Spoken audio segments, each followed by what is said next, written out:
kayo. Ako na lang ang saktan niyo, huwag yung anak ko. Ano bang ginawa niyang kasalanan sa inyo? Ha?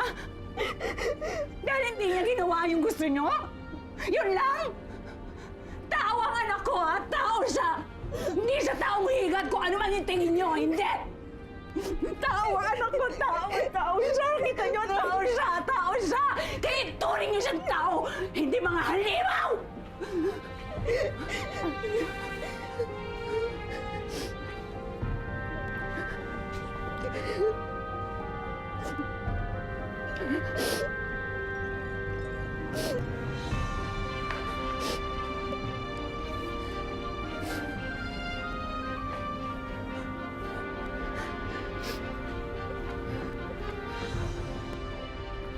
Oh, Choco! Ay! Bakahin kita dyan. Tama tayo. Tanggalin nyo nga yan. Bilisan nyo.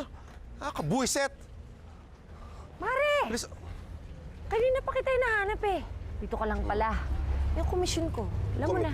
Komisyon. Puro konsumisyon na binibigay sa akin na alaga mo. Komisyon. Ha? Konsumisyon? Oo. Iyaan mo akong bahala sa batang higad na yung pag-uwi ko. Ano, wala na. Timo, wala na si Helga. Ang mga tao alam na peke si Mariposa. Teka. Ano ang problema mo? Lahat naman pinalalabas mo dito, puro peke, di ba? Alam mo, hindi mo ko naiintindihan. Yung mga pinapalabas dito, una pa lang, alam ng taong peke. Pero si Mariposa, alam mo, pinakilala natin siya ng totoong taong higat. Ang tao na niwala, kumapit doon. Kaya ano nangyari? Akong sira sa tao ngayon. Ako wala negosyo. Kakaloka. Ayusin mo yan. Diyos ko, bad trip.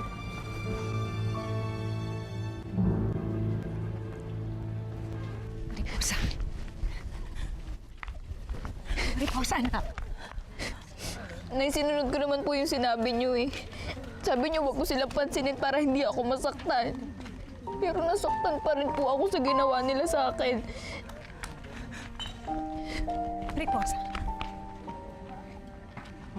Ayaw kitang sisihin sa nangyari.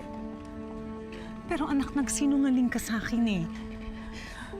Di ba sinabi ko sa'yo, tigilan mo na yun? Nangako ka. Pero anong ginawa mo? Sinuway mo ako, tapos sinira mo yung pangako mo sa akin. Ano bang gusto ko magalit sa'yo? Kasi hindi naman kita pinalaking ganito. Hindi kita pinalaking sinungaling.